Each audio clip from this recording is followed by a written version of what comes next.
And I'm not exaggerating here. It's a harsh reality. We've seen tragedies in apartment buildings that show just how fast a fire can block off escape routes with absolutely devastating consequences. And that is exactly why understanding the rules of fire protection is so incredibly important. Okay, so let's dive right into the solution. We're going to unpack the essential guide for automatic fire sprinklers here in the US.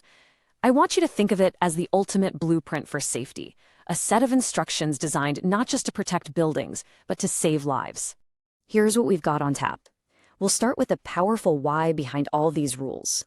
Then we'll get into the blueprint itself, NFPA 13. We'll look at how it smartly matches protection to specific risks, check out some surprising real-world examples, see how it teams up with other codes, and then wrap up with a really crucial point: why safety is a job that's never, ever done. So, why do we even have these incredibly detailed standards in the first place? Well, it's because just about every single rule we're about to talk about is a lesson learned, usually from a tragedy that we're determined to prevent from ever happening again.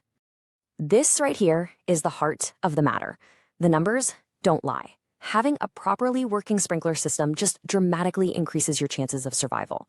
These systems are really our first line of defense, designed to control a fire when it's just starting out, stopping it from exploding into an inferno that seals off exits and traps people inside.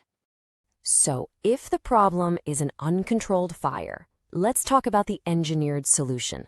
And that solution is NFPA 13. It's the detailed, proactive plan designed to stop a fire dead in its tracks. Now, this isn't just some casual guidebook you skim through. You should think of NFPA 13 as the absolute authority, the official instruction manual for fire safety. It covers literally everything, from the water supply to the specific types of pipes, and exactly how the whole system has to be put together and tested to make sure it works perfectly when you need it most. What I find so interesting here is this dual mission. I mean, of course it's about protecting the building and everything in it from fire damage.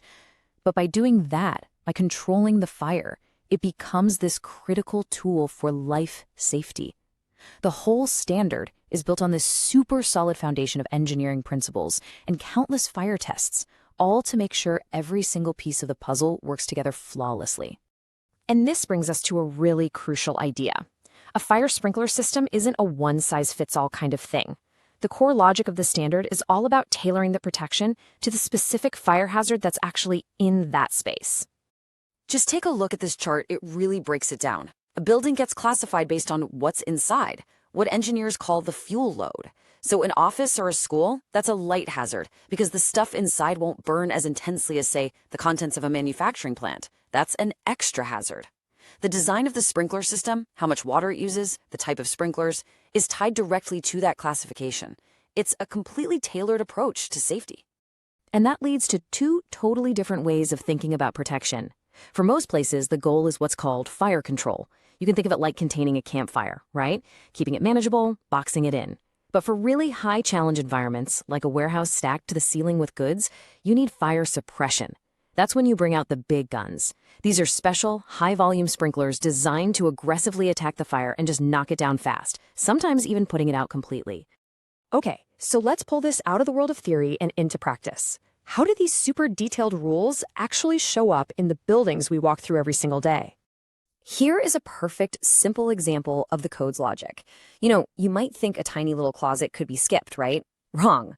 NFPA 13 says if that closet has something like a furnace or a water heater in it, it must have a sprinkler. The size of the room doesn't matter one bit. It's the risk of something catching fire inside that does. It's that specific. And then, on the complete other end of the spectrum, you've got this complex situation for modern atriums. If architects want to use those beautiful glass walls instead of solid fire barriers, they have to follow a very precise recipe. You need sprinklers lining the glass to create a curtain of water. The glass itself has to be specially rated to handle the heat, and any doors have to be self-closing. It just goes to show you the incredible level of engineering detail in the standard, allowing for amazing designs without compromising safety. Now, here's something you've got to understand. NFPA 13 doesn't exist in a bubble. Fire safety is a team sport, and all these different codes work together to create layers of protection. And this is a really key distinction. The main mission of NFPA 13 is protecting the property.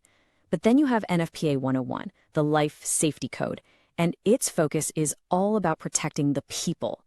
Now, these goals definitely overlap, but the life safety code might require sprinklers in a specific spot, like a hallway, for the sole purpose of keeping that escape route clear for people to get out.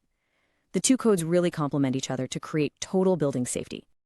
And this brings us to what might be the most critical takeaway of all. A sprinkler system is not a set it and forget it kind of deal. Safety is an active, ongoing responsibility. This right here gets to the absolute heart of it. A sprinkler system is custom designed for a building's specific purpose at a specific moment in time. It's perfectly calibrated for the hazard level of that day. But, as we all know, buildings change. So, when should you start asking questions? Well, think about it. If an accounting firm moves out and a small manufacturing business moves in, the fire hazard has completely shifted. If a warehouse starts stacking goods higher or switches from wood to more flammable plastic pallets, that original design might not be good enough anymore. Any of these changes should be a massive red flag to get a professional reevaluation. And this is the real danger. Without anyone even noticing, a perfectly good, totally compliant system can become dangerously inadequate simply because the way the space is being used has changed. And that's exactly why the standard requires regular inspection, testing, and maintenance to make sure the system isn't just there, but is still fully capable of doing its job. So I'll just leave you with this one question to think about. Whether it's your office, your warehouse, or even your apartment building, things are always changing, always evolving. The blueprint for safety that NFPA 13 gives us is incredibly effective, but only when it's kept up to date with the reality of the building it's designed to protect. If you found this helpful or want to stay updated when this regulation changes, subscribe and support the channel. And if you need the full technical details on this CFR, click the link in the description below. See you next time.